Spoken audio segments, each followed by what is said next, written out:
Bueno muchachos, entonces veamos la segunda parte de lo que ya les había dicho, que tiene que ver con la aplicación vectorial en la navegación aérea y marítima. Pero entonces es importante que de pronto también veamos este tema que tiene que ver con diferentes tipos de velocidades que se utilizan en aviación, ¿sí? Entonces, como cada velocidad que se mide dentro de un avión se utiliza para medición de ciertos factores que tienen que ver con la cuestión de navegación del avión, ¿sí? Y la parte estructural también.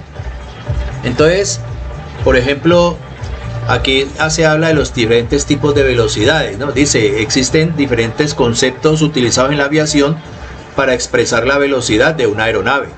Estos dependen de con respecto a qué se mide, óigase bien, con respecto a qué se mide dicha velocidad y ciertos factores de corrección, ¿sí? Entonces, o sea que la velocidad de un avión, podemos hablar de velocidades relativas, ¿sí? O sea que la velocidad de un avión se puede medir dependiendo con respecto a qué se está tomando como punto de referencia. Entonces, por eso básicamente en los aviones se manejan básicamente tres tipos de velocidades, aunque son 5. Pero de esas 3 hay 2 que son las que quizás de pronto más importancia entre comillas tienen, que es la velocidad que tiene un avión con respecto al aire y la velocidad que tiene un avión con respecto a la tierra. O sea, la velocidad G, que es la última que aparece allí. Y la velocidad con respecto al aire es la velocidad TAS, que es la velocidad verdadera del avión. Entonces, por ejemplo, cuando uno habla de velocidades, cuando uno está sobre la tierra, habla uno mucho de velocidades relativas. Porque, por ejemplo, supongamos que hay una persona que está en un paradero de buses, en una parada de buses, y de pronto ve pasar frente a ella un bus a 80 kilómetros por hora. Entonces, vamos a hablar de 2 observadores. Un observador que está en la estación de los buses y el otro observador está como pasajero dentro del bus. Entonces, cuando yo estoy en la estación del bus, y ustedes saben de que, por ejemplo, en el caso de los míos, de esos buses de transporte masivo, no paran en todas las estaciones, ¿sí? Sino que ellos tienen una parada en determinadas estaciones. Entonces vamos a suponer que yo estoy en una estación donde el mío que va a pasar frente de mí no para en esa estación, sino que va a parar en la estación siguiente, que queda ciertamente a buena distancia. Entonces el mío viene a gran velocidad. Entonces, como yo sé que ese carro no va a parar frente a mí, sino que va a pasar de largo, supongamos que yo en mis manos tenga una pistola para medir velocidades, las que utilizan los policías de tránsito en las carreteras para determinar la velocidad con la cual se desplaza un vehículo cuando viene, por ejemplo, de frente, ¿sí? O cuando pasa después del policía, porque el policía le puede tomar la velocidad al vehículo cuando viene de frente o cuando ya ha pasado, ¿sí? Entonces, vamos a suponer que yo tengo en mis manos un aparato para medir velocidades con un láser de esos. Entonces, cuando yo veo que el bus viene, el aparato que yo tengo en mis manos y le disparo el láser, automáticamente la pistola me registra una velocidad de 80 kilómetros por hora. O sea que, ¿qué significa eso? Que el bus pasa frente a mí a 80 kilómetros por hora. Pero si nosotros le preguntamos, sí, estamos hablando de la velocidad con que pasa el bus frente a mí. Pero si nosotros, por ejemplo, le preguntamos al pasajero que va sentado dentro del bus, ¿a qué velocidad va él con respecto al bus? Él va a decir que él no va a una velocidad diferente a la del bus. O sea, él va dentro del bus con la misma velocidad. O sea, la velocidad de él dentro del bus, como está dentro del bus, es 0. O sea que él con respecto al bus no se está moviendo. Pero él sí ve pasar, supongamos él ve a la persona que está en la estación esperando los buses. Cuando esa persona él la ve por la ventanilla, la ve aproximarse a una velocidad de 80 kilómetros por hora y pasa frente a ella y la ve alejarse a esa velocidad, a pesar de que él está quieto dentro del bus. Entonces miren ustedes que allí la velocidad es relativa, porque la velocidad es de 80 kilómetros por hora del observador que está en la estación cuando ve pasar el bus frente a él, pero el espectador que está dentro del bus dice que él, con respecto al carro, su velocidad es 0, pero cuando él ve al observador que está en la estación, lo ve aproximarse a una velocidad de 80 kilómetros por hora. Entonces allí es cuando se habla de la relatividad de las cosas, ¿sí? Muchas de las cosas que se hablan dentro de la teoría de la relatividad de Albert Einstein, de que el movimiento todo es relativo. Entonces, como por ejemplo, supongamos nosotros estamos sobre la Tierra y nosotros estamos girando a más de 1000 kilómetros por hora sobre la Tierra en el movimiento de rotación que hace la Tierra, ¿sí? Por la siguiente razón. Por ejemplo, hagámoslo y verán. La circunferencia terrestre tiene 40.000 kilómetros aproximadamente. Y resulta que si yo estoy quieto aquí, donde aquí estoy sentado preparando esta clase, y yo no me muevo de aquí, ¿sí?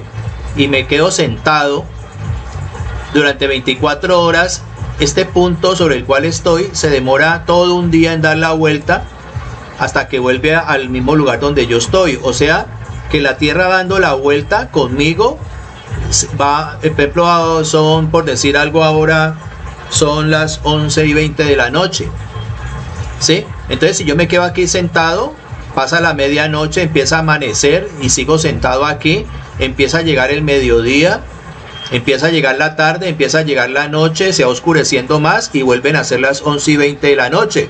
O sea, que yo he permanecido sentado aquí 24 horas mientras la Tierra ha girado sobre su eje, sobre esa circunferencia ecuatorial en la cual yo me encuentre. Por ejemplo, supongamos que yo esté exactamente sobre la línea ecuatorial. Entonces, como esa línea ecuatorial tiene 40.000 kilómetros, para volver a la misma hora de las 11:20 me va a demorar 24 horas, ¿sí? No 12, porque las 12 horas serían las 11:20 de la mañana.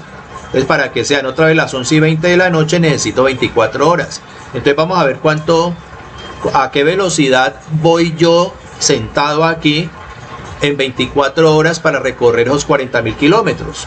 Entonces sería, o sea que yo estoy viajando aquí sentado sin darme cuenta, y todos ustedes también, a una velocidad de 1666 kilómetros por hora. Imaginen que vamos a una velocidad supersónica. Vamos a una velocidad superior a la velocidad con que viaja el sonido. Pero nosotros no sentimos eso. No lo sentimos. ¿Por qué razón? Porque como la Tierra mantiene esa velocidad de manera constante, ni se acelera ni se frena, ¿sí?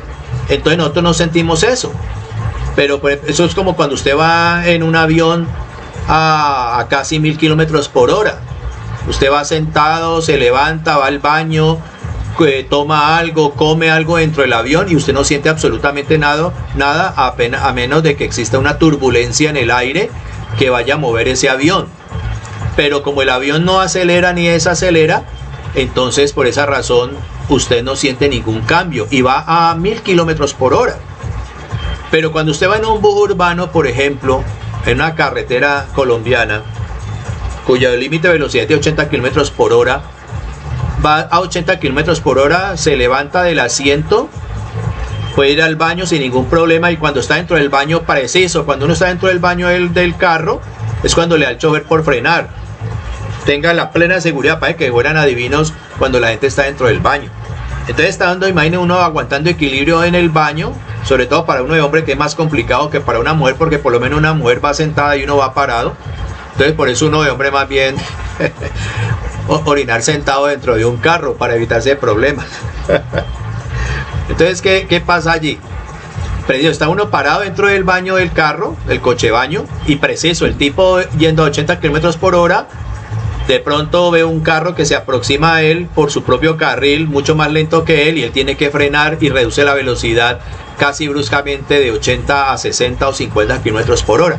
Entonces, cuando él mete ese frenón, preciso, sale uno disparado dentro del bendito baño y hace el reguero de orina por todas partes, porque no va a apuntar realmente a la taza del inodoro, porque usted trata de seguir con la misma velocidad con que va el bus, pero el carro se lo impide, pero el cuerpo suyo quiere seguir a 80 kilómetros por hora.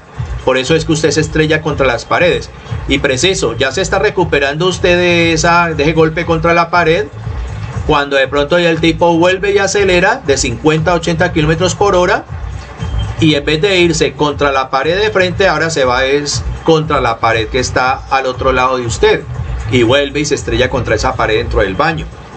Entonces, ¿por qué? Porque el cuerpo suyo quería permanecer ya a 50 kilómetros por hora y se resiste a que se le coloque a 80 kilómetros por hora. Y en el caso anterior, estando a 80 kilómetros por hora, se resistía a que de 80 se le redujera a 50. O sea, eso es lo que se llama, dentro de las leyes de Newton, una de las leyes de la inercia, ¿sí? Que un cuerpo trata de permanecer en movimiento o en estado de reposo y se niega a que se le cambie ese estado. Entonces, nosotros aquí sobre la Tierra viajamos a 1666 kilómetros por hora y no sentimos esa velocidad. Dios no lo quiera, el día que la Tierra se desacelere por alguna circunstancia, imagine usted que de 1666 kilómetros por hora de pronto reduzca su velocidad a 1000 kilómetros por hora. Esa pérdida de 600 kilómetros por hora en una escasa fracción de tiempo hará que de pronto salgamos disparados en la dirección de rotación de la Tierra, y las casas y árboles y bueno y el mar inmediatamente se va a salir de sus orillas y va a inundar tierras, y lo que estaba lleno de agua va a quedar desocupado y lo que estaba seco va a quedar lleno de agua. O sea, sería una catástrofe universal, mundial, digámoslo así, ¿sí? Por esa inercia de frenarse la Tierra. Entonces, nosotros vamos a 1666 kilómetros por hora y no sentimos esa velocidad. ¿Por qué? Porque la velocidad de la Tierra es constante. O sea, no cambia, no se modifica. De igual manera ocurre, por ejemplo, cuando nosotros estamos dando nuestra órbita casi semielíptica alrededor del Sol. Que yo no sé cuántos millones de kilómetros son alrededor del Sol, que es la órbita solar. Y lo hacemos en 365 días y 6 horas, que es un cuarto de día. Que por eso es que ese cuarto de día se va acumulando cada 4 años, ¿sí? Esos 15 minutos que son, ¿sí? Son un cuarto de día, que serían, ¿qué? 6 horas, y cada 4 años se acumulan a 6 horas, que serían 24 horas. Entonces por eso es que hay un mes en el año, como es el mes de febrero, que queda en vez de 28, queda con 29 días, y se forma el famoso año bisiesto, que es cada 4 años, por esa fracción de tiempo. Porque la la traslación de la Tierra alrededor del Sol no es exactamente de 365 días, sino de 365 días y 6 horas, ¿sí? O sea, un cuarto de día. ¿Listo? Pero entonces nosotros no sentimos esa velocidad tan alta. No la sentimos. ¿Por qué razón? Porque lógicamente nosotros viajamos en este medio de transporte que es la Tierra a una velocidad que es constante.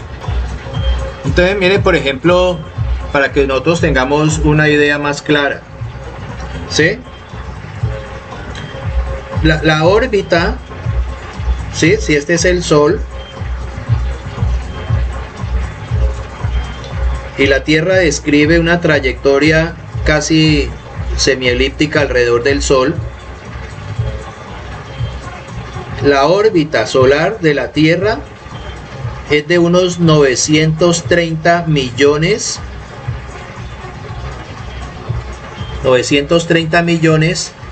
de kilómetros, ¿sí? Imagínense ustedes, toda esta órbita es de 930 kilómetros. Entonces vamos a ver a qué velocidad nos nosotros nos trasladamos alrededor del Sol. Entonces serían 930 millones dividido entre 24. Entre 365. ¿Sí? Vamos a ver en un día cuántos kilómetros recorremos. O sea que en un día recorremos alrededor del Sol 2.547.945 kilómetros. 2.400.000, perdón, 547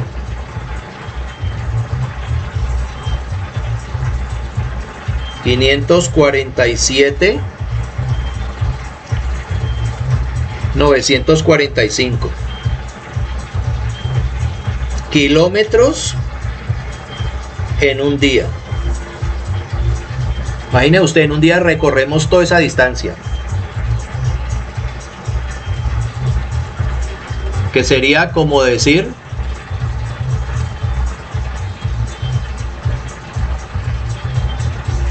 darle 63 veces la vuelta a la Tierra en un día. Imagínense.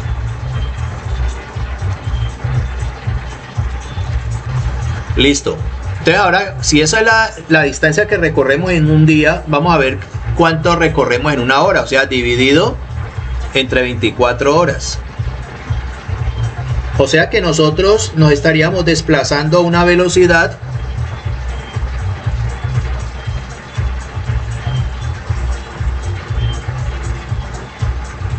de 106.000 kilómetros por hora alrededor del Sol. Imagine usted la velocidad tan impresionante. Mejor dicho, estamos viajando a una velocidad más que lo que utiliza un transbordador espacial para poder vencer la fuerza de gravedad de la Tierra, que es más o menos 40.000 kilómetros por hora. Viajamos mucho más rápido que cualquier artefacto o elemento que haya creado el hombre para desplazarse. Imagine, viajamos a más de 100.000 kilómetros por hora y nosotros no sentimos esa velocidad. ¿Pero por qué? Porque la Tierra va alrededor del Sol de una manera constante, no se acelera ni se frena. ¿Listo? Entonces, con respecto, por ejemplo, a lo que dice allí, ¿sí? Dice, dicha velocidad, dice, con respecto, la velocidad en los aviones se mide con respecto básicamente a dos elementos, con respecto al aire y con respecto a la Tierra. ¿Sí? Entonces, con respecto al aire se toma como elemento referencia el mismo aire, porque es materia, y con respecto a la Tierra se toma como referencia un punto fijo sobre la superficie de la Tierra, que es como si ese punto fijo viera pasar ese avión y con qué velocidad lo ve pasar. ¿Correcto? Entonces, por ejemplo, un radar en un aeropuerto, cuando detecta un avión, él está midiendo la velocidad de ese avión con respecto a la Tierra, es decir, con respecto a ese punto fijo que es ese radar. ¿Listo? Pero el avión, dentro de su instrumentación, tiene que calibrar una serie de velocidades que, como vuelvo y repito, en total son 5, porque esas velocidades dependen de muchas cosas, es decir, dependen de la presión dinámica con que el aire pega en el avión, depende con la velocidad con que el avión se mete dentro del aire, y también depende de la velocidad con respecto a un punto fijo sobre la Tierra. Entonces el piloto tiene que manejar todo ese tipo de cosas. Además, la velocidad del avión en el aire está cambiando dependiendo de la densidad que tiene el aire. ¿Sí? Eso ahora lo explicamos. Que ustedes de pronto ya lo saben, que el aire es más denso a nivel del mar que a una altitud de 10.000 pies, por ejemplo. Ahora explicamos eso. Entonces dice aquí, estos dependen, vuelvo y repito, estos dependen de con respecto a qué se mide dicha velocidad y a ciertos factores de corrección. Dice aquí también que la velocidad a asumir depende de qué tipo de información se requiera. Entonces las velocidades más utilizadas, vuelvo y repito, básicamente son, aquí dice que son 4. La velocidad IAS, que es la velocidad indicada, la velocidad CAS, que es la velocidad corregida, la velocidad TAS, que es la velocidad verdadera, porque aquí es True Airspeed, aquí IAS es Indicate Airspeed, y por último esta velocidad que es la velocidad GS o Ground Speed. Pero hay otra velocidad que es esta que está por acá, que es la velocidad EAS, ¿sí? Allá arriba está la velocidad IAS, la CAS, la TAS y la GS. Falta esta, ¿sí? Que esta velocidad se obtiene cuando se corrige la densidad del aire en la medida que usted va ascendiendo, ¿correcto? Entonces aquí hay varios factores que van corrigiendo una cosa tras otra hasta obtener la velocidad con respecto a la Tierra. Pero básicamente en los aviones lo que más interesa o lo que más se tiene en cuenta son estas 3 velocidades: la velocidad con que el aire impacta al avión, la velocidad con que el avión se transporta o viaja dentro del aire, y la velocidad del avión con respecto a la Tierra.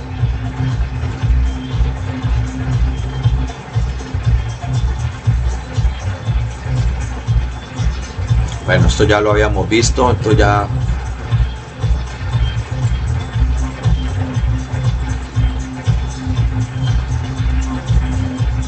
¿Listo? Bueno, aquí, ¿qué más dice esto? Dice, la velocidad IAS, Indicate Airspeed, ¿sí? O velocidad indicada, también referida como KIAS. Cuando la velocidad aparece como KIAS es porque se está midiendo en nudos. Esta acá es de nudos, o sea que la velocidad indicada se está midiendo en nudos. Entonces pueden observar ustedes aquí un aparato que determina la velocidad en un avión. Entonces miren ustedes todas las escalas que tiene esto, ¿sí? Hay una velocidad por este lado, otra velocidad por este otro lado, y entonces están las equivalencias entre una velocidad y otra, que es la que el piloto tiene que tener en cuenta de acuerdo a la temperatura del ambiente y la altitud del avión. Entonces mire usted todos los parámetros que un piloto está midiendo en un aparato medidor de velocidad. Mire que acá dice, por ejemplo, knots, o sea, esta velocidad se está midiendo en nudos, ¿sí? Entonces, por ejemplo, acá abajo, vamos a aumentarle el tamaño a eso.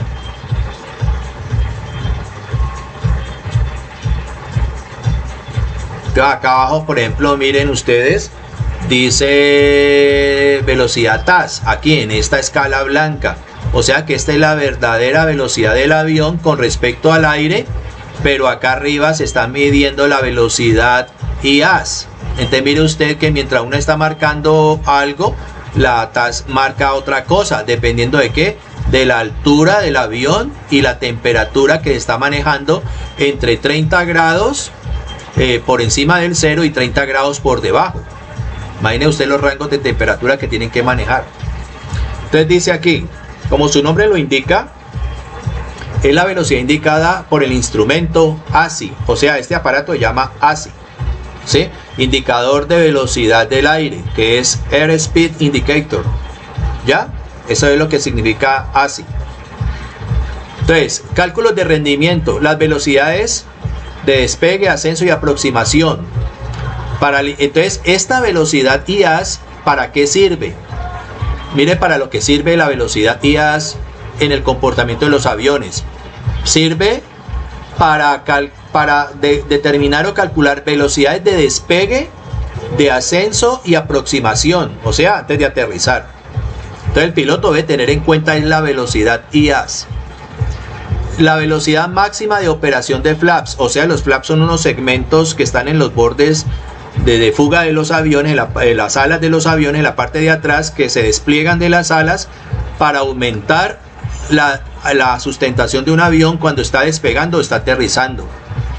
Sus efectos en el tren de aterrizaje, ¿sí? Porque como estamos hablando es de con qué velocidad pega el aire en el avión, en la superficie del avión, entonces el aire como tal pega. Mire usted, por ejemplo, supongamos que usted vaya en un bus al lado de la ventanilla o en un carro particular más bien, y usted coge y abre la ventanilla y va a 20 kilómetros por hora y se asoma y a duras penas medio se despeina.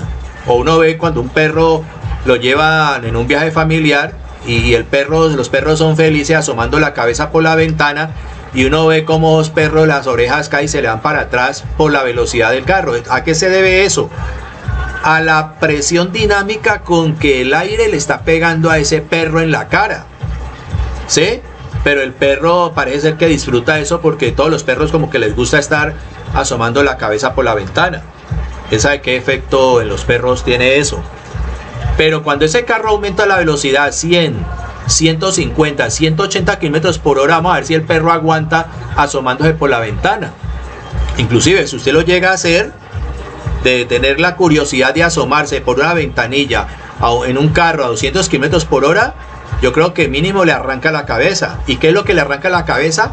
La fuerza con que el aire que viene desplazándose frente a usted le está pegando a usted en la cara. O sea que se combina tanto la velocidad del aire como la densidad del aire. Como estamos casi a nivel del mar, entonces el aire está sumamente apretado y usted siente ese golpe en su cara, que le puede arrancar a una velocidad altísima. El viento puede ser tan fuerte que le puede arrancar la cara, del cráneo.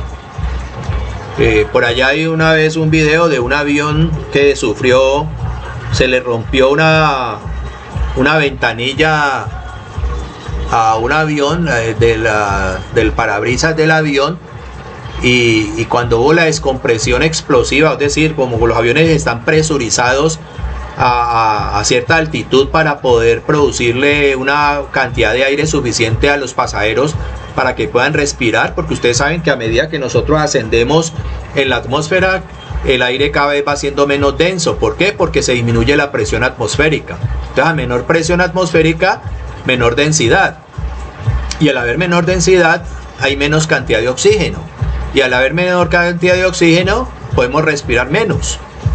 Entonces resulta que cuando un avión está presurizado, que hay una carga impresionante de aire dentro del fuselaje, ¿es para qué? Para que todos los pasajeros puedan respirar sin ninguna necesidad de usar una mascarilla. Pero cuando a un avión se le rompe una puerta o se le rompe una ventanilla, entonces inmediatamente ocurre un fenómeno que en aviación se llama descompresión explosiva.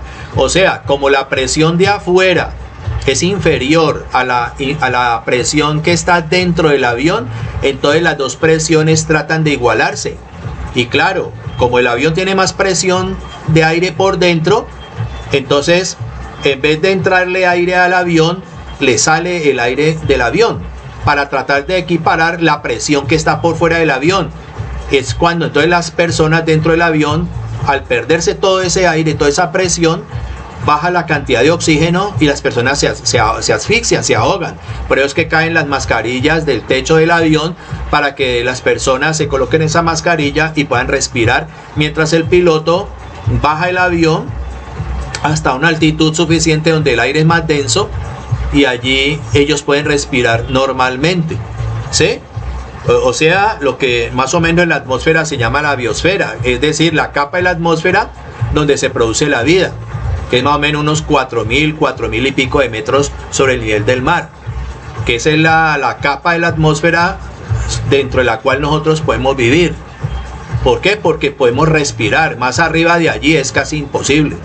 Entonces, por eso es que las personas que suben, por ejemplo, al Nevado del Ruiz, que tiene más de 5.000 metros de altitud, o a todos esos nevados que existían porque ya se derritieron, desafortunadamente, las personas que no están preparadas físicamente se asfixian. Tienen que llevar tanques de oxígeno, porque la cantidad de oxígeno cada vez es menor y la persona se empieza a sofocar, se comienza a asfixiar.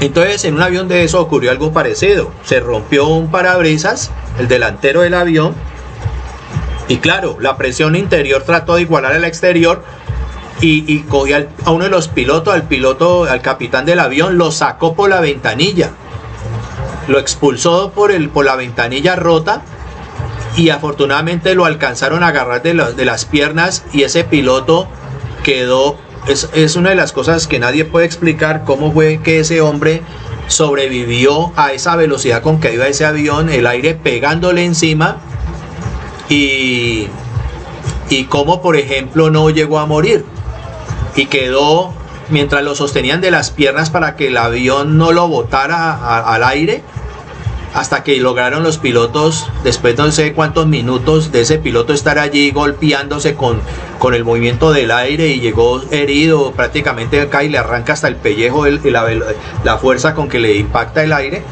y llegaron a aterrizar, ¿sí? Y el piloto lógicamente herido, pero se salvó, gracias a Dios no lo pudieron sacar del avión porque lo tenían agarrado. Entonces mire usted que la fuerza con que el aire impacta el avión, o sea, su presión dinámica, sirve para cuestiones de limitaciones estructurales, es decir, que tanto aguanta la estructura de un avión. Y por último, para cuestiones de velocidades de pérdida, velocidad mínima de control, o sea, las velocidades mínimas que se requieren. Una velocidad de pérdida es cuando un avión pierde sustentación, o lo que decía en el otro video, que es la velocidad de stall, que es la velocidad que cuando el avión llega a esa velocidad y es un poquito menos, el avión se cae. ¿Por qué? Porque esa es la velocidad de pérdida, o sea, entra en pérdida un avión. Entonces, esa velocidad es importante para estos factores. Entonces aquí dice, la velocidad IAS, o la velocidad indicada, no tiene en cuenta correcciones de densidad atmosférica o errores en los instrumentos. ¿Por qué? Los instrumentos, óigase bien, los instrumentos que leen la presión dinámica del aire sobre un avión puede llegar a tener errores en sus instrumentos. O sea, puede haber una descalibración de eso, pero esa velocidad no tiene en cuenta ni la densidad del aire, ni tampoco los errores en los instrumentos. Entonces, por ejemplo, aquí dice el sistema, o sea, el sistema del avión, ¿cuál es? El sistema del avión que mide eso es un aparato. Supongamos que esta es la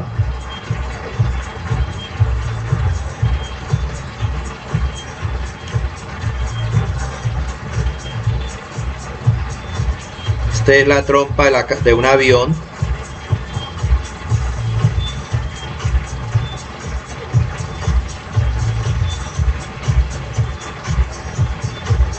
Aquí están las ventanillas. Acá adelante está el radar del avión. Entonces los aviones tienen aquí en el lado unas varillitas que si nosotros nos vemos desde encima del avión,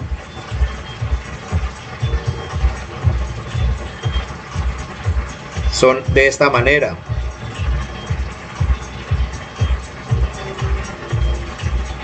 Aquí está el fuselaje del avión, y al otro lado tienen otra igual, pero son pequeñas, ¿no?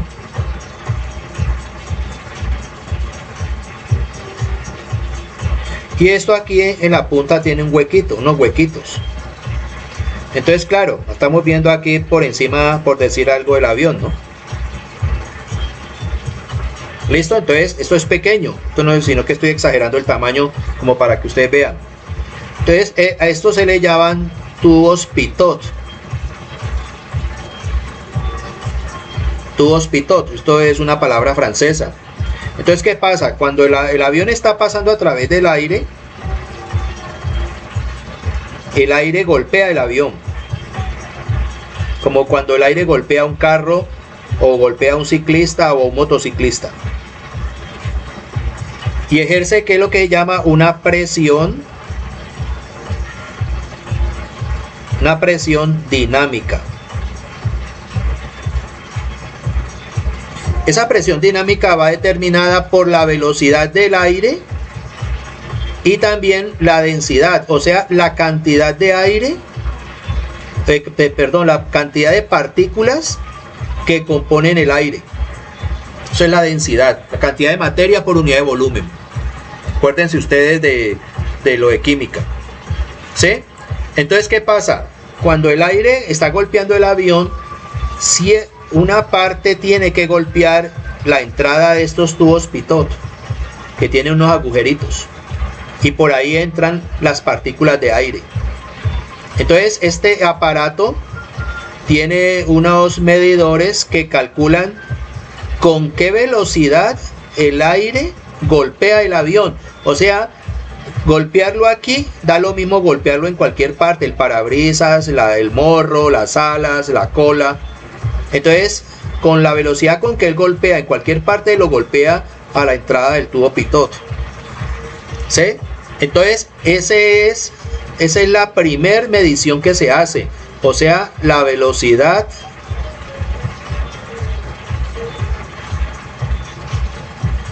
IAS. ¿Sí? La velocidad IAS, o sea, la velocidad indicada. ¿Listo? Entonces, el sistema mide con qué velocidad el aire golpea el avión por el frente, o sea, estos tubos pitot, a través de esos agujeros que están allí. Entonces, por ejemplo, cuando el aire está en calma, o sea que el aire no se está moviendo, y un avión va con una velocidad, por decir algo, de 100 nudos, entonces si el aire está en calma, ¿cuál es la velocidad del aire? 0. ¿Sí? Entonces prácticamente el aire no golpea el avión, porque el aire no se está moviendo, porque el aire está en calma. Entonces aquí en este registro, en este aparato, la velocidad del avión se marca sin ningún problema, porque como el aire está en calma, está quieto, no tiene velocidad, entonces el aire no golpea al avión. Entonces la velocidad corresponde a la velocidad del avión. ¿Ya? Entonces, dice aquí, el avión golpea al aire a 100 kilómetros por hora. ¿Sí? El avión golpea el aire está ahí quieto, en calma, el avión en su desplazamiento se va encontrando con las partículas de aire y las empieza a golpear a la velocidad con que él va, o sea que él golpea las partículas de aire a 100 nudos.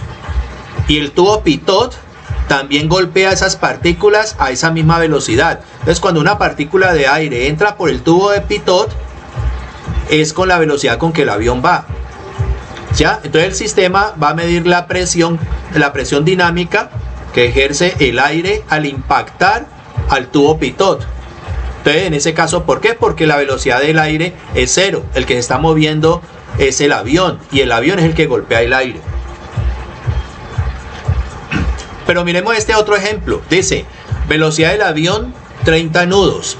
Pero ahora aquí el aire sí se está moviendo. El aire se está moviendo a 30 nudos de frente. O sea que el avión viene aquí y el aire va en sentido contrario. O sea que el avión se encuentra con el aire. Óigase bien. El aire va para acá. ¿Sí? El aire va para allá a 30 nudos. Y el avión viene para acá a 100 nudos. O sea que el avión se va a encontrar con las partículas de aire que vienen también con cierta velocidad a encontrarse con el avión. Entonces, ¿qué es lo que pasa allí? Se sumarían estas dos velocidades. O sea que la velocidad con que las partículas de aire golpean el avión es de 130 nudos. ¿Qué es lo que está marcando aquí? Vean. O sea, esta es la velocidad IAS. ¿Sí? El avión golpea al aire a 130 nudos. Entonces, imagine usted también en un carro. Cuando uno va a 100 kilómetros por hora y no hay viento, nosotros estamos golpeando el viento a 100 kilómetros por hora. Pero si de pronto llega a haber una ráfaga de viento por delante del carro, la velocidad IAS, digámoslo así, del carro no es de 100 kilómetros por hora, sino que es mayor. ¿Por qué? Porque el viento viene con su propia velocidad y golpea el carro. Entonces, si de pronto viene un ventarrón de 40 kilómetros por hora y nosotros vamos a 100, el aire y el carro se estarían encontrando a 140 kilómetros por hora. Entonces, imagine usted va en el carro asomando a 100 kilómetros por hora y se encuentra con un viento de 40 kilómetros por hora de frente. Es como recibir en la cara un viento de 140 o un impacto de aire de 140 kilómetros por hora. ¿Listo? Entonces lo mismo pasa en el aire con los aviones. Entonces dice aquí, no solo el avión se mueve hacia el aire, sino que también el aire se mueve hacia el avión. Lo que pasa es que se mueve con mayor velocidad el avión y con menor velocidad el aire. Bueno, ahora este otro ejemplo.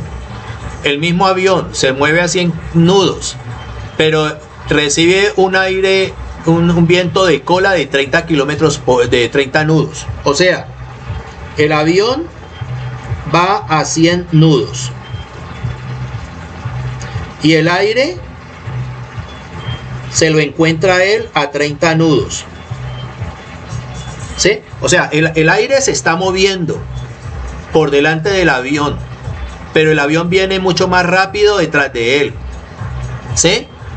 Entonces resulta que como el aire trata de irse del avión, a pesar de que el avión es más veloz y lo va alcanzando, entonces la velocidad ya del avión con respecto a él no sería de 100 nudos, sino de 70 nudos. O sea que a 100 le quitamos la velocidad con que se desplaza el aire en la misma dirección y esto nos daría 70 nudos. Me explico para que me entiendan. Vamos a suponer que van dos trenes de manera paralela sobre rieles diferentes, obviamente. Entonces resulta que va un tren a 30 kilómetros por hora. ¿Sí? O pongámosle a más velocidad, pongámosle que el tren va a 60 kilómetros por hora. Y nosotros vamos en otro tren que salió después de la misma estación del ferrocarril a 100 kilómetros por hora. Lógicamente, ustedes ya saben que si el otro tren se desplaza apenas a 60 kilómetros por hora, tarde o temprano el otro tren lo va a alcanzar, porque va a 100 kilómetros por hora. Entonces llega el momento en que el tren que va a 100 kilómetros por hora alcanza al tren de 60 kilómetros por hora. ¿Sí? Va el tren de 100 kilómetros por hora y alcanza al tren que va a 60 kilómetros por hora. Pero resulta que ambos van en la misma dirección. ¿Sí? Este va a 60 y este va a 100. Entonces resulta que este tren que va más rápido alcanza al otro tren y poco a poco comienza a sobrepasarlo. Porque claro, él lleva más velocidad hasta que llega el momento en que lo pasa y lo deja regado. Entonces vamos a suponer que aquí en un vagón, allá arriba en el techo o por la ventanilla se está asomando usted. Cuando usted empieza a ver pasar el tren, el otro tren al lado suyo, vamos a poner otro observador, otra persona que está acá afuera de las líneas del ferrocarril. Cuando esa persona está aquí parada como observador y ve venir ese tren, lo ve pasar a 100 kilómetros por hora, una bala. Pero usted que está en el tren, aquí volvemos a hablar de velocidades relativas, no va a ver aproximarse a ese tren a 100 kilómetros por hora. ¿Por qué? Porque usted lleva cierta ventaja, digámoslo así, de 60. O sea, que usted en el fondo va a ver pasar casi lentamente el tren frente a usted a una velocidad de 40 kilómetros por hora.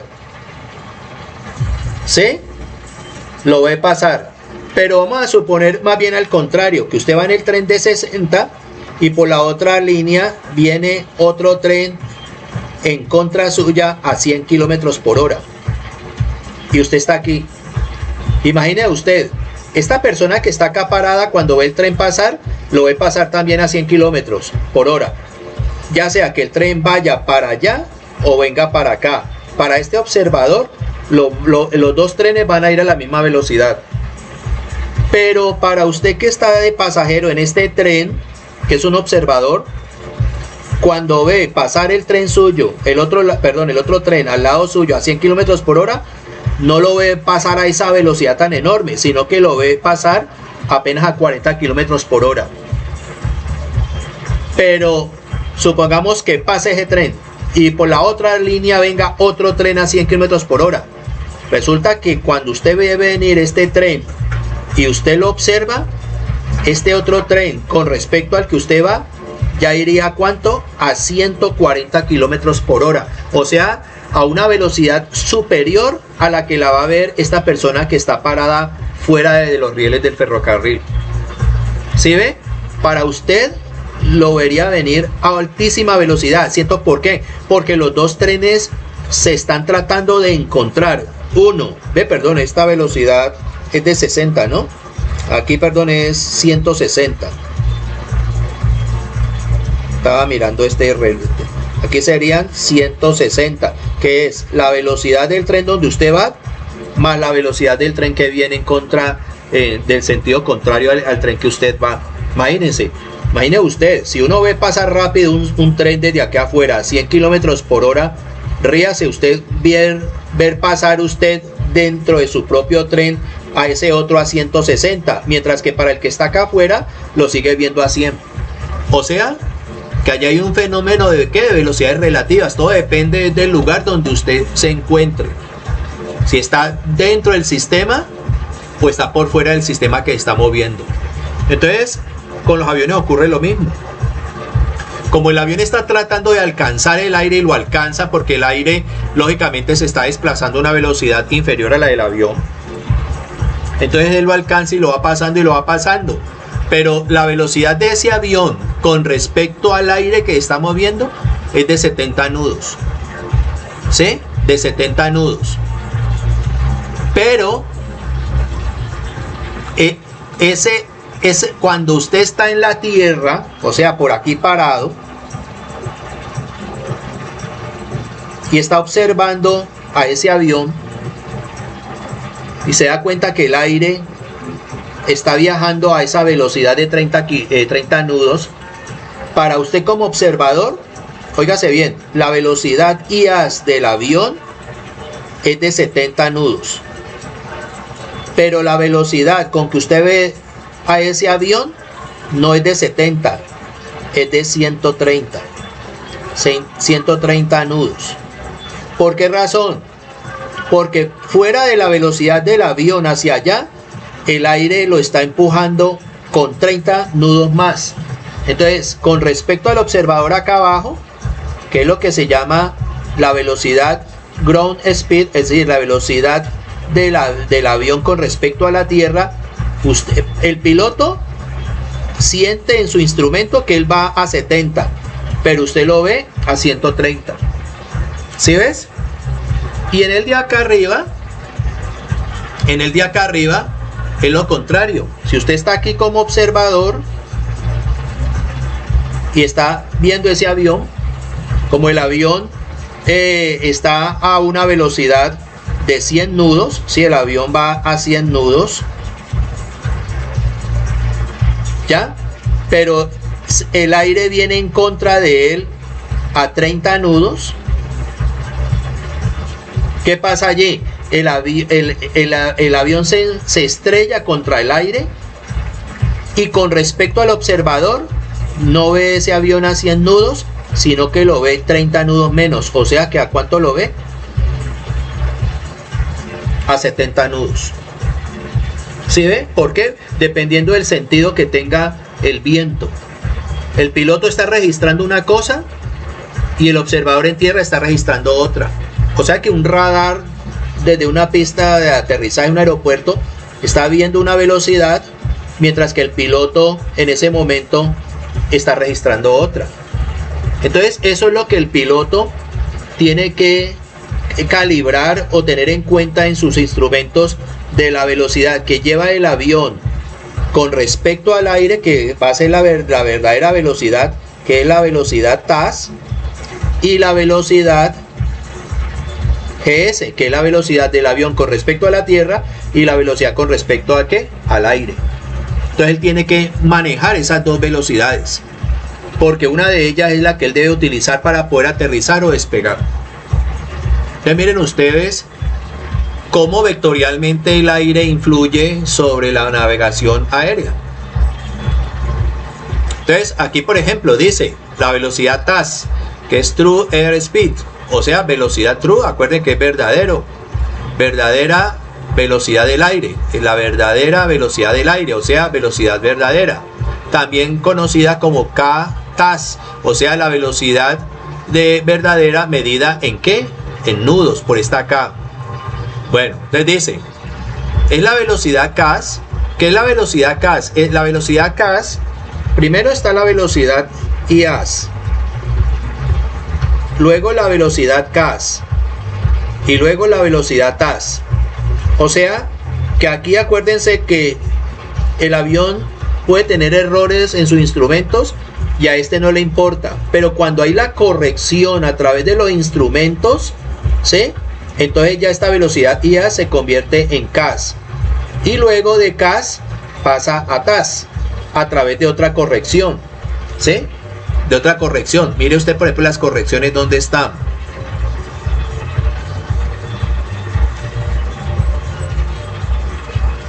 ¿Dónde están las correcciones? Ah, aquí, mire usted, vea. De IAS pasa a KAS, de KAS a EAS, de EAS a TAS y de último y por último a GS. Entonces mire que cuando pasa de TAS a la velocidad ground speed, que es la velocidad del avión con respecto a la tierra, es porque se está teniendo en cuenta que el sentido del viento a favor o en contra del avión, y eso es lo que el observador ve. Y de la EAS a la TAS se corrige que la densidad del aire, o sea que entre mayor altitud menos densidad, entonces el avión tiene que corregir eso. Y acá, de acá hasta acá, lo que corrige son instrumentos. Entonces básicamente es de IAS a EAS, a TAS, y de TAS a GS, que es lo que está acá abajo. Estas son las tres velocidades que realmente debe tener en cuenta un piloto.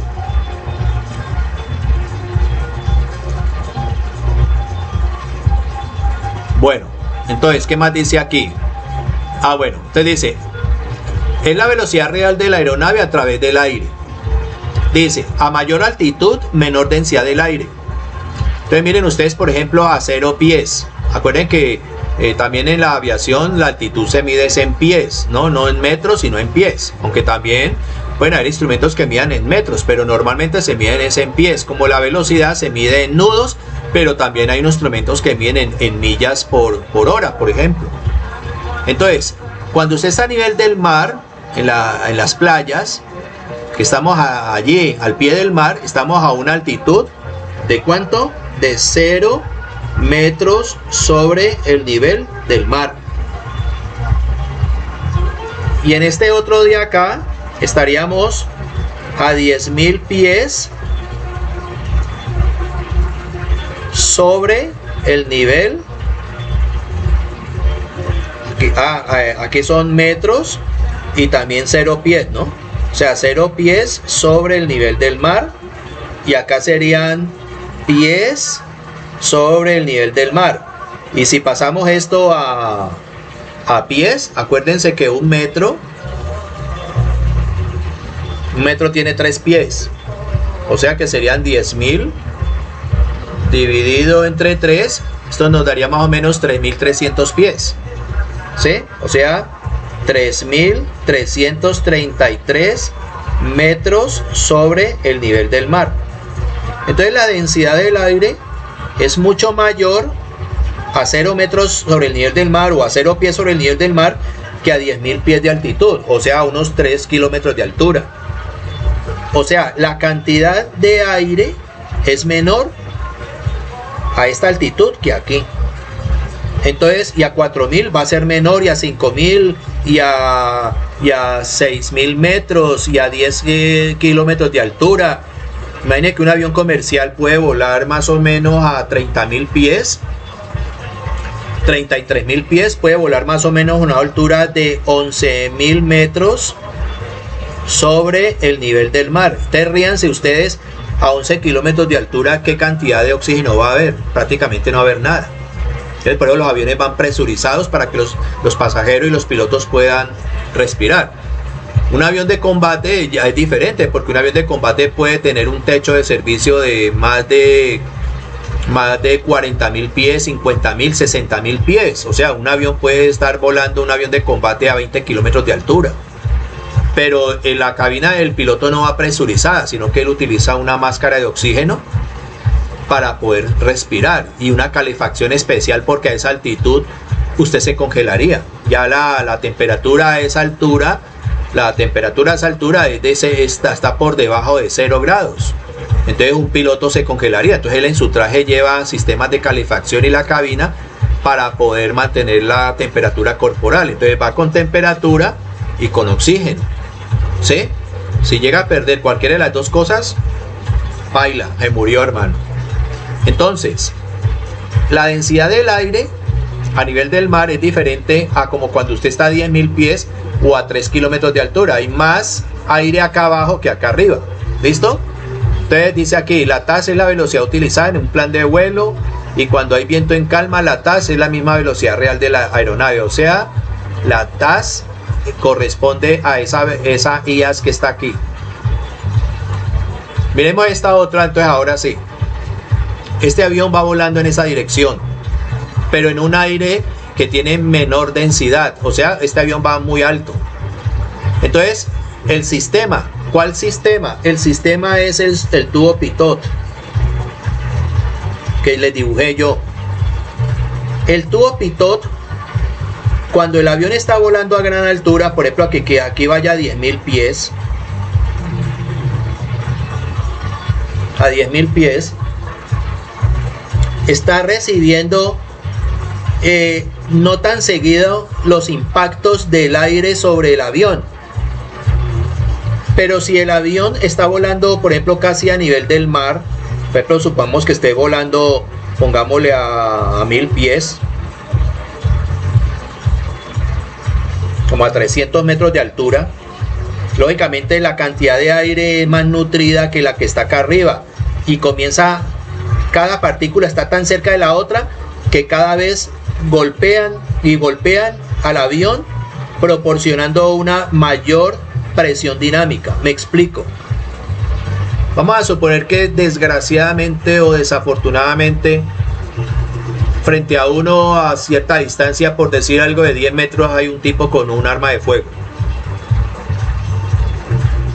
Y vamos a suponer que, bueno, afortunadamente usted tiene un chaleco antibalas, un chaleco antibalas para resistir munición de 9 milímetros. ¿Sí? No hablemos de fusil, porque el impacto o la fuerza con que impacta una bala de fusil es mucho mayor al de una pistola. Pero es de la presión con que golpea. Entonces vamos a suponer, por ejemplo, que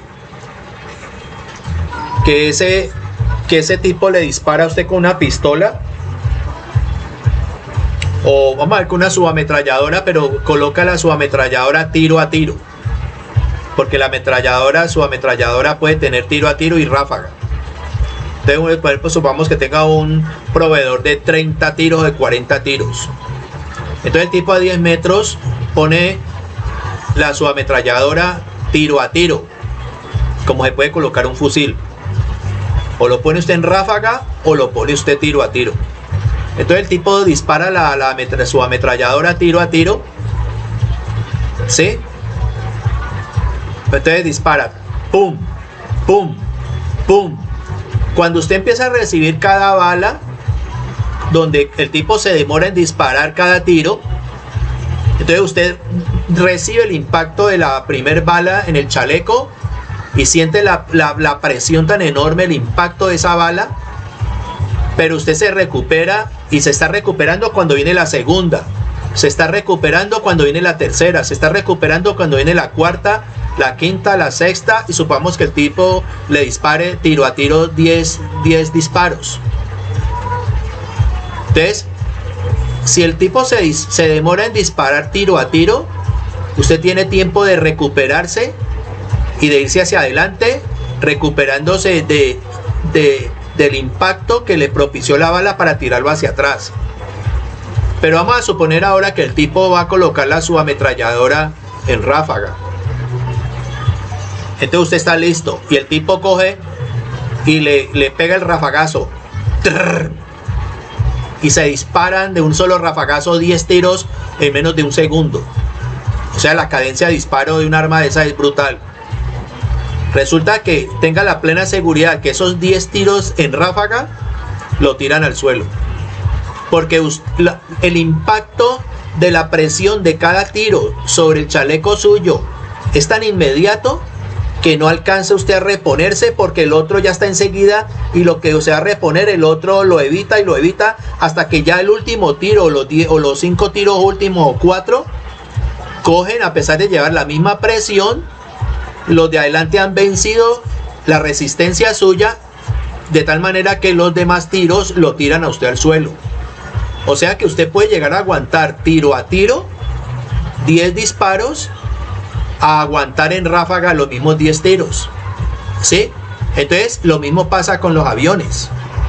Cuando cuando el avión está volando a 10.000 pies, las partículas están más separadas.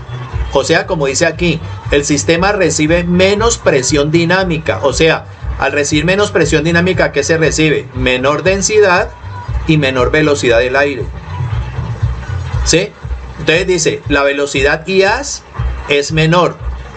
O sea, la velocidad con que el avión impacta al aire es menor, porque el aire está muy regado, ¿sí? Está muy separada las partículas.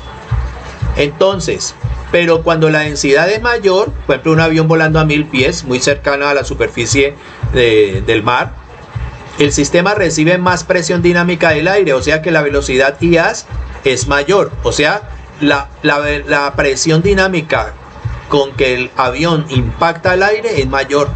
Entonces por eso la velocidad de IAS, que es la velocidad indicada de impacto del aire con el avión, es mayor a nivel del mar que volando muy alto, a pesar de que ambos aviones se desplazan a través del aire con la misma velocidad. Entonces, si este avión va a 100 nudos por acá y este otro va a 100 nudos, su velocidad IAS aquí es menor y esta es mayor. ¿Por qué? Porque él está impactando con menor velocidad del aire a lo que le está impactando este. ¿Por qué? Por la densidad del aire. Entonces mírenlo acá, por ejemplo, ya el dibujo teniendo simultáneamente los dos aviones viajando a 100 nudos. Estamos hablando del aire en calma, ¿no? Que el aire no se está moviendo a 10.000 pies y a 0 pies. Entonces miren ustedes, por ejemplo, este avión va volando, o cualquiera de los dos van volando a 100 nudos, pero mire usted que la velocidad IAS aquí es de 60. ¿Qué significa eso? Aquí es de 60 nudos. O sea que el avión está impactando a esas partículas de aire que están quietas a 60 nudos, porque están muy separadas. Pero estas que están tan juntas hacen que el avión lo impacte a 100 nudos. ¿Por qué? Porque están tan juntas que ocurre lo de la ráfaga de la ametralladora, mientras que acá es tiro a tiro. ¿Sí ves? Entonces la presión aquí es menor y aquí la presión es mayor. La presión dinámica, igual acá la presión dinámica es menor y la presión dinámica de acá es mayor, a pesar de que el avión va a 100 nudos con respecto, por ejemplo, puede ser a un observador que está aquí. Los dos aviones se están desplazando a la misma velocidad, pero su velocidad IAS es diferente, que eso es lo que registran estos manómetros. Entonces dice aquí, ¿cómo se calcula la TAS? O sea, la velocidad verdadera. Dice, el método más preciso es utilizado en un computador de vuelo manual o electrónico. ¿Sí? Hay un computador, no es que sea pues como el computador que uno utiliza aquí en la casa, sino un instrumento manual hecho en cartón que se utilizan los pilotos de manera manual para calcular estas velocidades TAS. O los aviones tienen computadoras a nivel electrónico que calculan eso. Pero si esto llega a fallar, el piloto tiene que saber manejar esto de manera manual. Entonces, por ejemplo, se puede utilizar una fórmula aproximada. La velocidad TAS o la velocidad verdadera aumenta el 2% de la IAS por cada 1000 pies de altitud. Entonces, los instrumentos de los aviones tratan de corregir eso, ¿no? Se ha descubierto, por ejemplo, que por cada 1000 pies de altitud, la velocidad con que impactan se debe aumentar un 2% sobre esto. O sea que esta velocidad del avión aumenta un 2% con respecto a esta velocidad IAS o velocidad indicada. ¿Por qué razón? Porque por cada 1000 pies aumenta un 2%. Entonces, por ejemplo, aquí, la velocidad IAS es de 120 nudos a una altitud de 8000 pies. Entonces, si a 1000 pies aumenta el 2%, a 8000 pies, ¿cuánto aumentará? Pues acuérdense ustedes que, por ejemplo, de 1000 a 8000 es 8 veces más. Por lo tanto, este porcentaje debe aumentar 8 veces más. Entonces, 8 por 2, 16. Entonces, a 8000 pies tiene que aumentar el 16%. Entonces, si esta es la velocidad IAS, ¿sí? O sea, la velocidad con que el avión impacta al aire, sería 120 nudos multiplicado por el 16%. O sea, que es lo mismo que coger a 120 y multiplicarlo por 1.16. 1.16. Entonces 120 por 1.16. ¿Cuánto daría? 139.2. ¿Qué es esto que está aquí? ¿Sí? O sea, si usted le saca el 16% a 120, le da 19.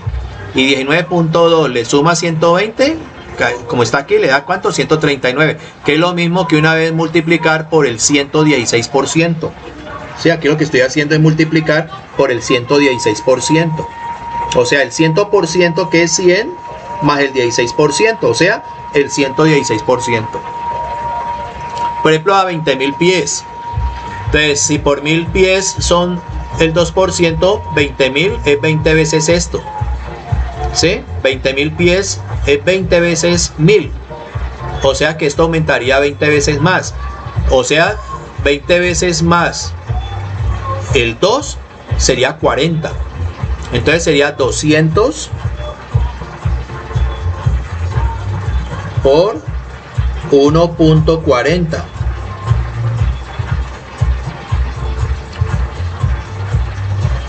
Serían 200. Serían 280. ¿Qué es lo que está aquí? ¿Sí ve? El 40% de 200 son 80.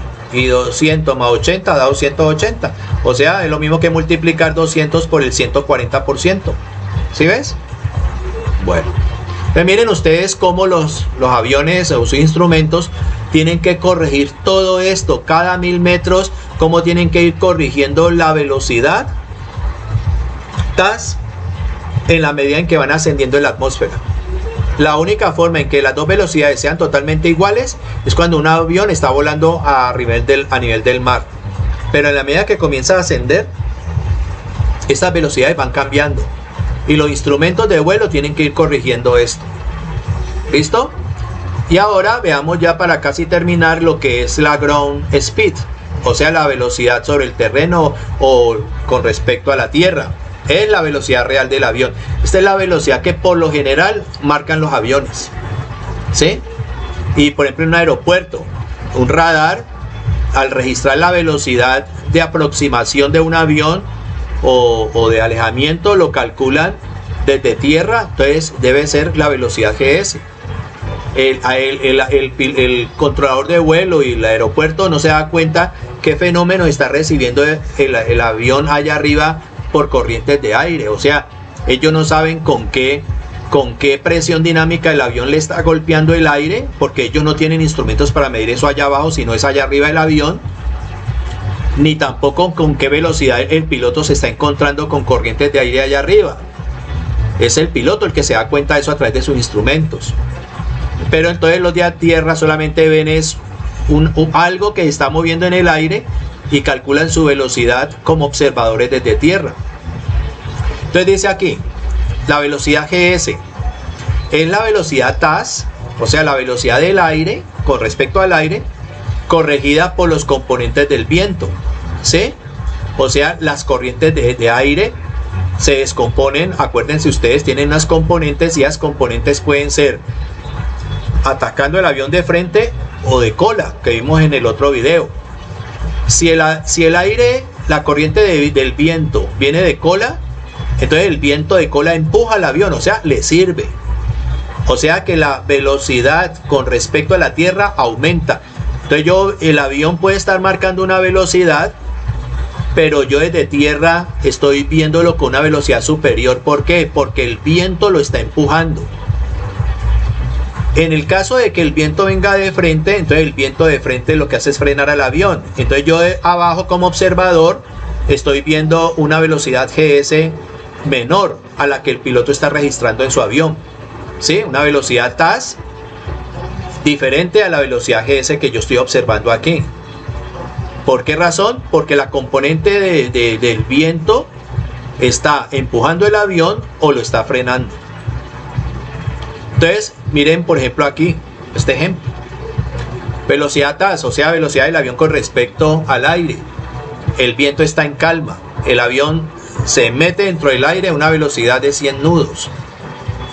Entonces, como el aire está quieto, el avión impacta. Óigase bien, impacta al aire a esa velocidad.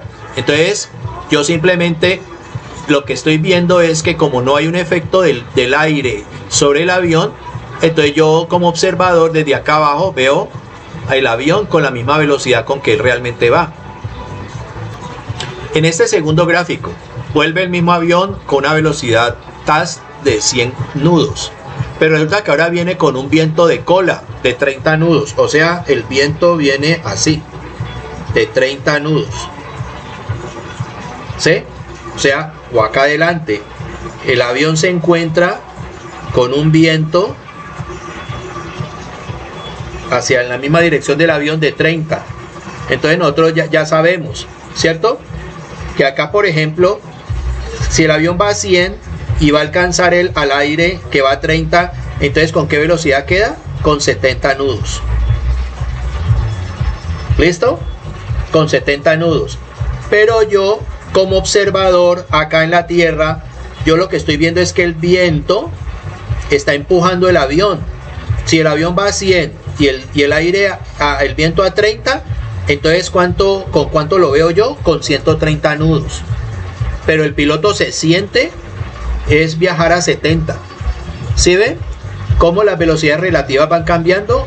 La velocidad TAS real, el piloto la va a registrar a 70 y yo como observador desde abajo veo que ese avión está viajando desde, por ejemplo, de una torre de control, de un radar, detecto ese avión a 130 nudos. Y por último, el avión se encuentra con una corriente de aire de 30 nudos. Entonces, en el caso, ¿con qué presión dinámica impacto yo al aire? Con una velocidad de 130 nudos. ¿Sí? A esa velocidad impacto yo el viento, el aire. ¿Correcto? Pero yo como observador acá, yo veo es que el aire le está quitando velocidad al avión. O sea que yo lo veré. ¿A cuánto? Serían 100 menos 30, serían 70 nudos. ¿Sí ves? Mire lo contrario, vea, mientras yo lo veo aquí a 130 y él hace a 70, yo ahora lo veo a 70 y él se siente a 130. ¿Por qué? Porque todo depende es de la forma con que el viento impacte al avión, ya sea de cola o de frente. Entonces, ¿cómo se calcula la velocidad ground speed? O sea, la velocidad del avión con respecto a la tierra. ¿Esto para qué sirve? Dice, es utilizada para cálculos de tiempo y combustible en la ruta. Eso es lo que verdaderamente los pilotos deben de tener en cuenta para saber cuánto tiempo se van a demorar para llegar a un destino y cuánto combustible van a consumir para ese destino.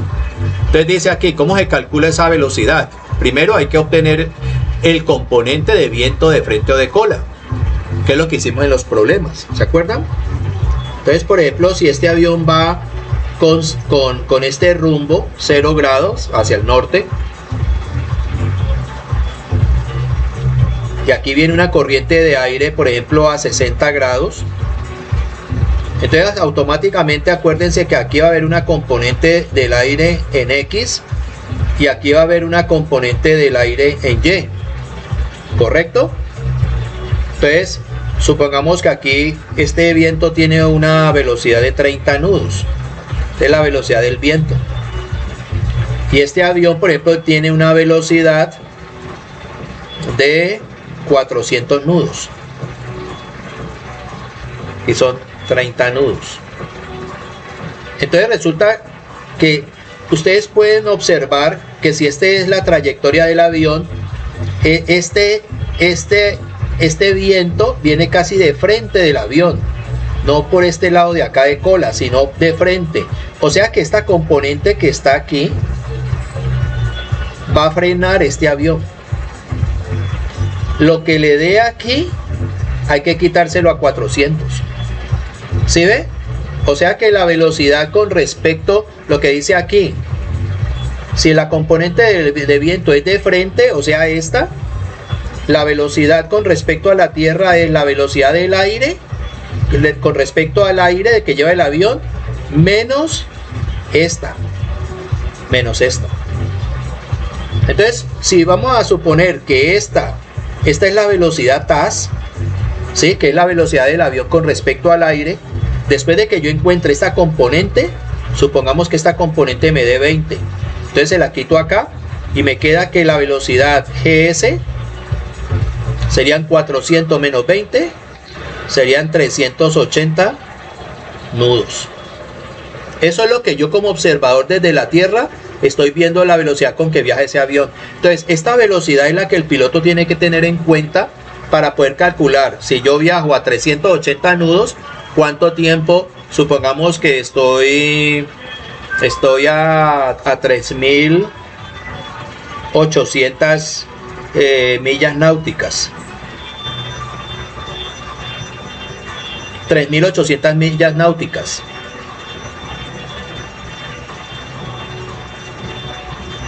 Se acuerda que es NM. Y si estoy viajando a 380 nudos, ¿qué significa eso? Que me va a demorar 10 horas. Entonces, si me va a demorar 10 horas en llegar a ese destino, tengo que calcular cuánto combustible consumo en 10 horas. Pues ellos tienen unas tablas allí, ¿sí? De acuerdo a la altitud del avión, en fin, todo ese tipo de cosas. El piloto sabrá cuánto combustible va a tener para recorrer esas 3.800 millas náuticas. ¿Listo? Este otro ejemplito que hay aquí dice, ahora por ejemplo, ya en la práctica, ¿no? Por ejemplo dice velocidad TAS es de 135 nudos, pero el viento de cola es de 20. O sea que entonces por ejemplo, hagamos el mismo ejercicio aquí. Rumbo 0 o 360. Y resulta que el viento ahora no golpea así, sino que golpea así. Con una, vamos a ponerle aquí 120 grados. Este es el eje X. ¿Listo? Entonces miren ustedes que este viento está golpeando de cola. O sea que cuando yo encuentro las componentes, esta sería la componente y esta sería la otra. Esta sería la componente en X y esta sería la componente en Y. Entonces vamos a suponer que esta componente aquí de 20 nudos. Entonces si este avión lleva una velocidad TAS de 135 nudos, a eso le voy a sumar los 20 nudos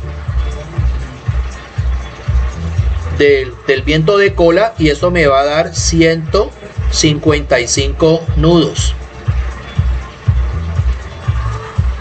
de velocidad GS, o sea, de la velocidad que yo observo desde abajo. ¿Sí ves? Y si el aire estuviera de frente, entonces en vez de sumar se lo voy a quitar y en vez de tener 135 sumar, le voy a quitar los 20.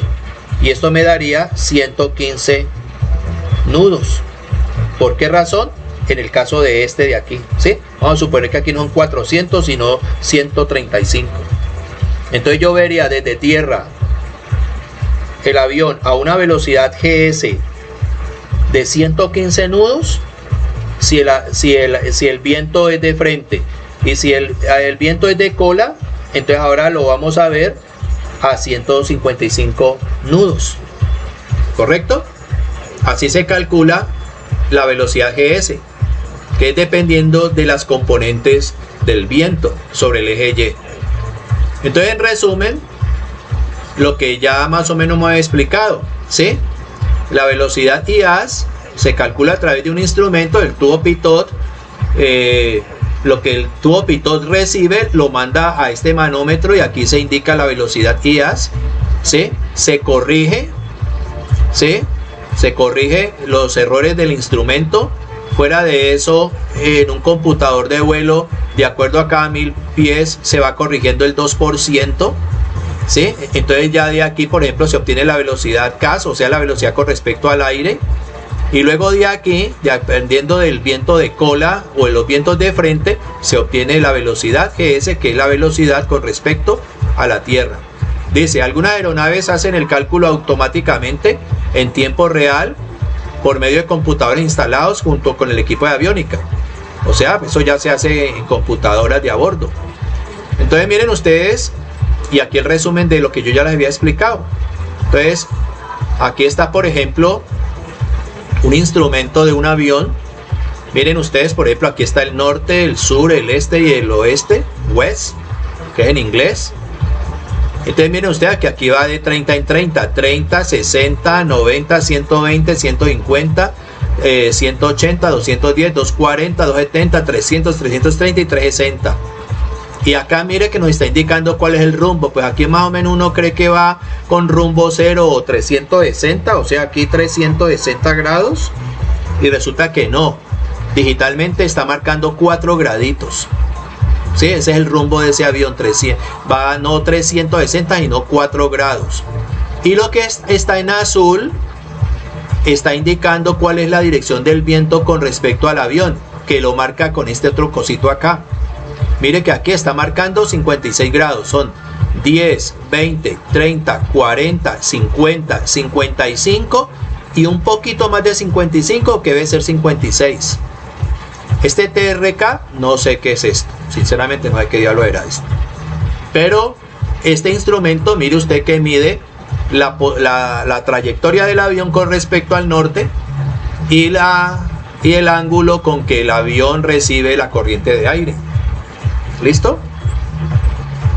Entonces, estos son los instrumentos de vuelo que utilizan, por ejemplo, a aviones. Entonces, para determinar la velocidad del avión, o sea, el famoso IAS, este es el famoso IAS, que es el Indicator Air Speed, o sea, el indicador de velocidad en nudos. Aquí va, por ejemplo, hasta 260 nudos. Debe ser una avioneta, no puede ser un avión de comercial, porque un avión comercial puede llegar a volar a unos cuantos. Por ejemplo, un Airbus 380 puede volar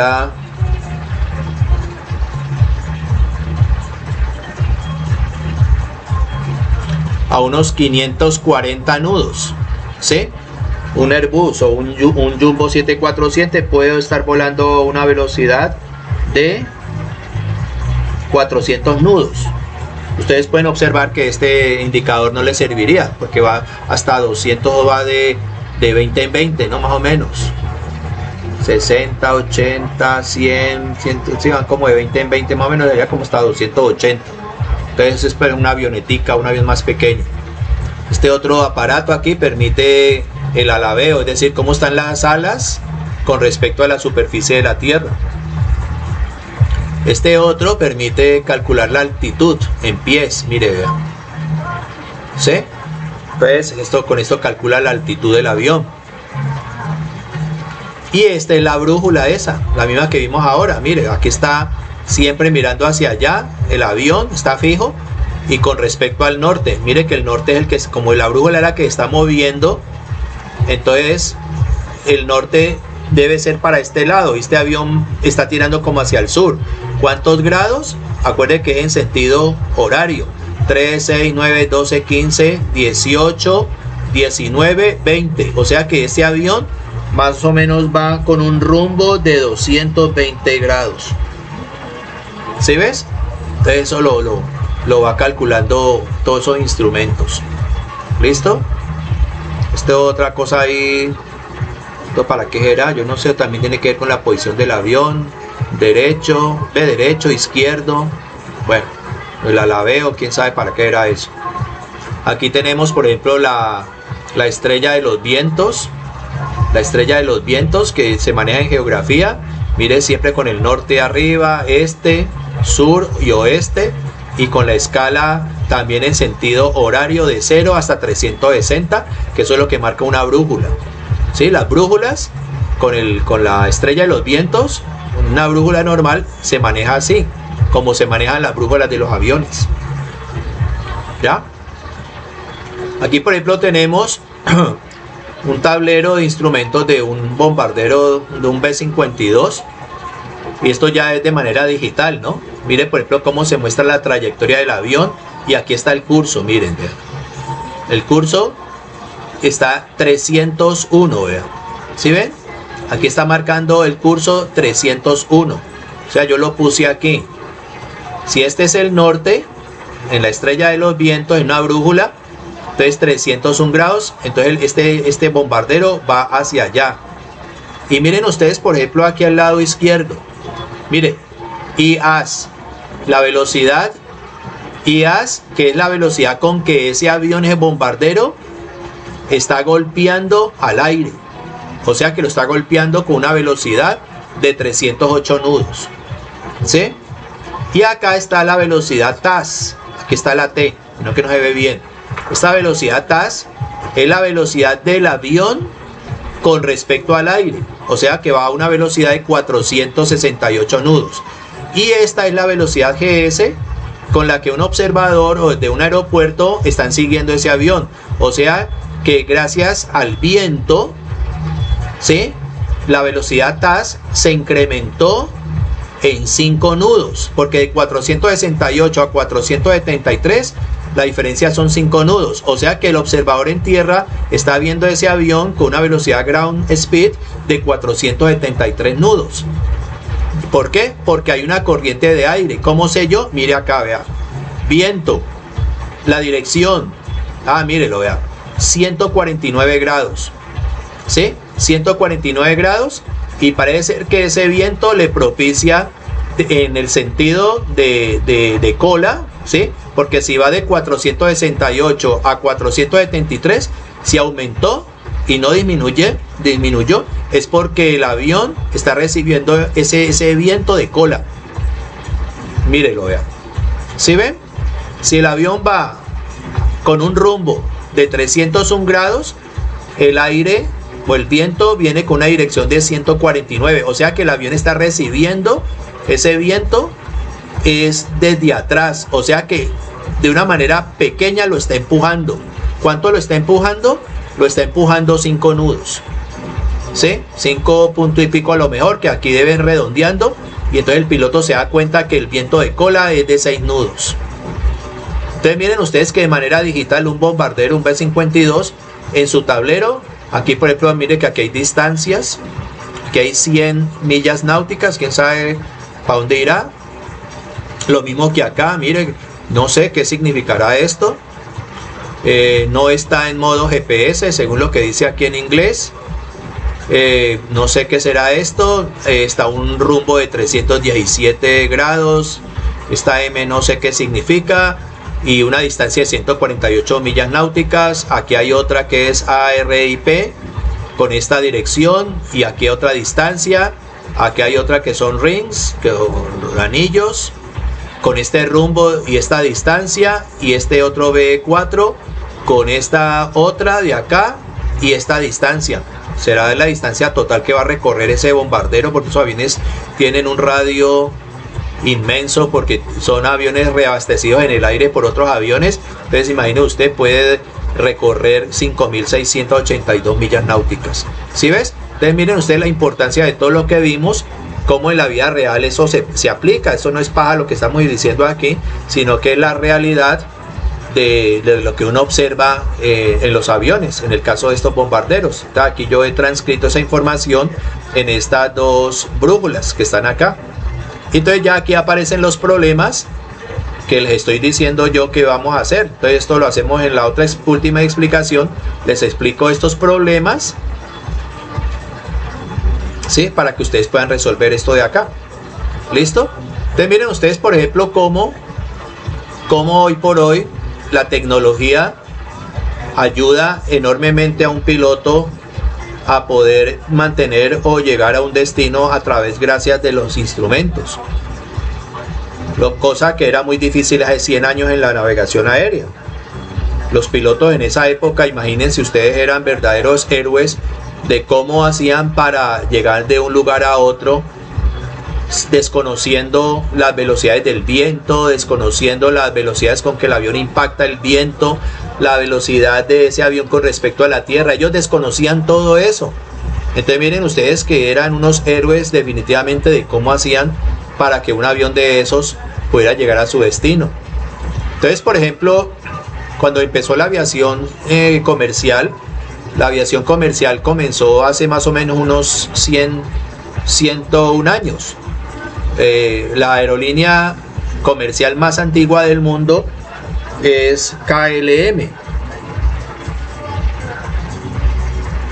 La aerolínea KLM es una aerolínea holandesa, es la más antigua de todas las aerolíneas, y esa aerolínea se inauguró el 5 de octubre del año 1919.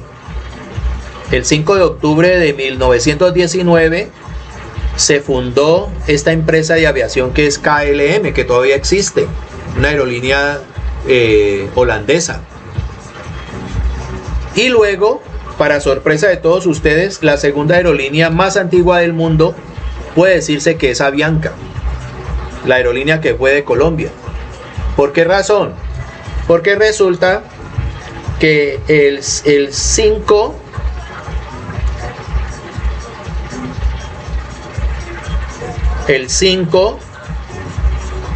de diciembre del año 1919, o sea, dos meses después de KLM, se fundó en Colombia una aerolínea comercial que se llamaba Escata, ¿sí? Que sus dueños eran alemanes. Después de que terminó la Primera Guerra Mundial, que acuerden que la Primera Guerra Mundial fue de 1914 a 1918, después de que termina la Primera Guerra Mundial, pues muchos de esos aviones que quedaron por ahí sobrando de esos conflictos, entonces me imagino que en barco se trajeron esos aviones para Colombia, muchos aviones de esos biplanos, y fundaron esta aerolínea que no era propiamente una aerolínea comercial, sino una empresa de aviación para llevar correspondencia, no para llevar pasajeros, sino para llevar correspondencia, ¿sí? Entonces, por ejemplo, Escata, ¿qué significaba? Significaba Sociedad Colombo-Alemana de Transportes Aéreos, ¿sí? Esta es una SCADTA, Sociedad Colombiana, Sociedad Colombo-Alemana de Transportes Aéreos. Entonces, lo que hacían ellos era transportar correspondencia, cartas. En esa época pues no había WhatsApp, ni había medios de comunicación digital como los que tenemos hoy, sino correspondencia en físico de cartas. Y por ejemplo, los pilotos viajaban desde Girardot, que era cerca de Bogotá, ¿sí?, hasta Barranquilla, ¿sí? ¿Y cómo lo hacían? A través del río Magdalena. Entonces los pilotos lo que hacían era seguir el curso del río Magdalena, porque el río Magdalena, acuérdense que desemboca en Barranquilla, en Puerto Colón, en Bocas de Ceniza, creo que se llama así, la desembocadura del río Magdalena en el Atlántico, en Puerto Colombia y cerca de Barranquilla. Entonces lo que hacían los pilotos, como no tenían instrumentos de vuelo, lo que hacían era seguir el curso del río Magdalena para llegar a Barranquilla, y Barranquilla se devolvían por el mismo río Magdalena y llegaban a Girardot.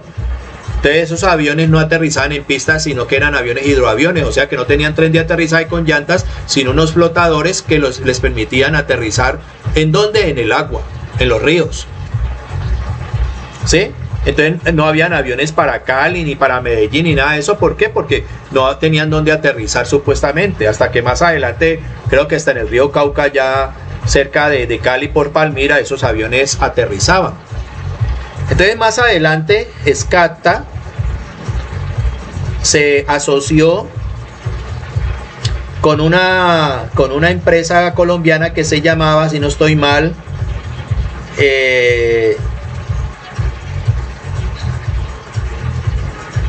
creo que se llamaba SATA, que era una sociedad aeronáutica de transportes aéreos, ¿sí? SATA.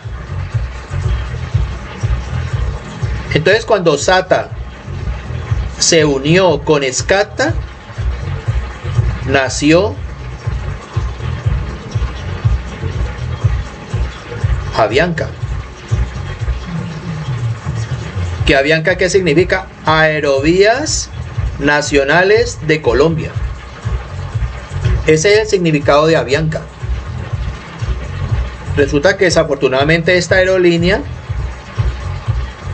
ya no es colombiana, es una aerolínea de propiedad de extranjeros. Era una aerolínea que pertenecía a nuestro país y desafortunadamente se perdió, la vendieron. Inclusive los aviones, por ejemplo, hace mucho tiempo, cuando los aviones que tenía Avianca y era una aerolínea comercial nacional, las placas comenzaban por HK, por ejemplo HK 1843, que esas es las letras que indican la matrícula de los aviones en Colombia. Si usted se pone a observar hoy por hoy en los aeropuertos un avión de Avianca, ya no empiezan por HK, sino que empiezan por N. N, creo que sí, es una N sola y una por N, elegir algo N1843. Y estas placas, ¿de dónde son? De Estados Unidos. Todos los aviones de Estados Unidos empiezan por N. Y los que son colombianos de matrícula nacional empiezan por HK, que todavía hay aviones pequeños, avionetas y aviones privados que empiezan por HK. Como las placas de los carros, que indican de qué ciudad son. Entonces usted se pone a observar que todos los aviones de Avianca empiezan por N. ¿Por qué? Porque los aviones de Avianca ya no están matriculados, como se dice en Colombia, sino en Estados Unidos, porque estos aviones pertenecen a empresas, porque los aviones no son ni de Avianca, sino que pertenecen a unos bancos, enormes bancos de Estados Unidos. Lo que hace Avianca es alquilar estos aviones para poder volar en las rutas aéreas nacionales e internacionales. Comenzando que esta aerolínea está radicada ya, tiene su matrícula, digámoslo así, en Panamá. En Panamá, ya no tiene para nada que ver con Colombia. Y de ahí nació el famoso escándalo del gobierno que le iba a prestar a Avianca 370 millones de dólares en esta pandemia, sabiendo que es una aerolínea que ya no pertenece a Colombia, en vez de habérselos prestado a pequeñas aerolíneas nacionales que tanta plata necesitaban para poder subsistir después de este problema de la pandemia. ¿Sí? Entonces, pero el gobierno no hizo eso, le iba a prestar ese dinero a Avianca, 370 millones de dólares. Y el problema era que Avianca, ¿con qué iba a responder ese préstamo? Sabiendo que era una aerolínea que solamente tenía como patrimonio alrededor de 70 millones de dólares. O sea, las garantías de esa empresa eran mucho menores a lo que iba a recibir en préstamo. Por ejemplo, si usted va a un banco y va a prestar una plata, por decir algo, yo tengo una casa que vale 300 millones de pesos, yo voy al banco y presto plata sobre hipoteca de esa casa. Entonces el banco dice, manda a un perito para que avalúe esa casa, y dice, sí, le dice al banco, sí, esa casa de ese señor vale 300 millones de pesos. ¿Cuánto le podemos prestar? No, prestémosle 150 millones. Que si no paga, le quitamos la casa y sacamos la plata que nos debe más los intereses y el resto se lo entregamos a él. O sea, la casa es la hipoteca o es la garantía sobre ese préstamo que yo voy a hacer. Entonces Avianca, imagínense el negociazo, apenas tenía para responder con 70, creo que eran 60 o 70 millones de dólares, y iban a recibir por parte del gobierno nacional, del gobierno colombiano de Duque, 370 millones de dólares. O sea que con qué iban a pagar el préstamo si en patrimonio apenas tenían 70. Entonces ese fue el gran escándalo, y gracias a una tutela que colocó un ciudadano, un juez de la República falló en contra del Ministerio de Hacienda y del gobierno, y le dijo al gobierno que no podía prestar ese dinero porque la empresa de Avianca no tenía garantías con qué pagar ese dinero en caso de lo que tuviera que devolver. Entonces, por esa razón, hoy por hoy, definitivamente, el gobierno no puede, bajo ningún motivo, prestarle esa plata a Avianca, sino que ya allí habían otros intereses de los cuales no voy a hablar ahora aquí, más bien intereses familiares entre el gobierno y ciertas personas de la aerolínea de Avianca. Entonces miren ustedes cómo, por ejemplo, hace 100 años los pilotos, todas las peripecias que tenían que hacer para poder trasladarse de un lugar a otro, como hacían los barcos hace cientos de años atrás, que no existían las brújulas ni los sextantes para navegar, sino que se guiaban a través de las estrellas y llegaban de un lugar a otro. Luego salió el sextante y con ese podían navegar con mayor perfección. Y ya hoy por hoy pues tienen brújulas como los aviones. Entonces los pilotos también viajaban utilizando los ríos, utilizando las estrellas, porque carecían de todos estos instrumentos. Pero hoy por hoy estos instrumentos lo que hacen es facilitar la vida de los pilotos, la seguridad de los pasajeros, la seguridad de los aviones, y lógicamente que haya más eficiencia en el transporte aéreo. Entonces, muchachos, con esto ya hemos terminado. Aquí hemos dado una clase no solamente de vectores, sino también que tiene que ver mucho con cinemática, con dinámica, con algo que tiene que ver con la densidad. Mire usted todo lo que se toca en un tema de estos. Pues lástima que presencialmente no lo podemos hacer, porque ahí de pronto uno podría hablar más cosas. Entonces espero que les haya gustado esta clase, que es una clase también de cultura general para que aprendan muchas de las cosas, y no es simplemente una clase de vectores, sino también su aplicación en la navegación aérea, y de esta misma manera se hace con la navegación marítima. Entonces ya en el próximo vamos a resolver este problema, ¿sí? Que es la velocidad. Creo que ahí lo tienen ustedes en la otra guía, ¿sí? La velocidad de un bote que cruza un río de aquí hacia acá. Pero resulta que los ríos todos tienen corriente, porque los ríos siempre van de partes altas a partes bajas, buscando una desembocadura. Cuando son ríos tributarios, desembocan en otros ríos más grandes, y estos ríos grandes desembocan a su vez al mar, que son por lo tanto afluentes. Entonces, por ejemplo, el caso del río Cauca. El río Cauca es un río afluente del río Magdalena, y el río Magdalena es afluente del Atlántico, porque el Magdalena desemboca en el Atlántico.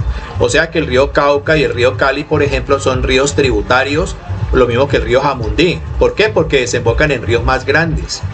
Entonces todos los ríos, absolutamente todos los ríos tienen corriente.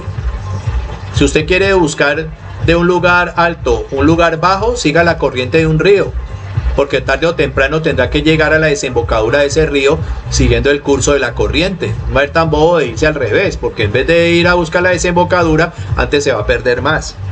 Entonces, cuando una lancha cruza, por ejemplo, un río como el que está aquí al frente, y viene una corriente de 4 kilómetros por hora y la lanchita va a 8 kilómetros por hora, la corriente lo que va a hacer es ir corriendo ese bote, y en vez de ir el bote a quedar al frente para donde él va, lo hace ir a otro lado. Eso es como cuando usted se tira en un río. Entonces ustedes lo están esperando al otro lado y empieza usted a nadar, cuando menos piensa, braceando, no llego al frente donde lo están esperando, sino más lejos. ¿Por qué? Porque la corriente del río lo comienza a correr. Entonces eso es lo que vamos a desarrollar en el próximo video, este tipo de problemas sobre cuestión entre comillas marítima y lo de los problemas de los aviones. ¿Listo? Entonces así quedamos.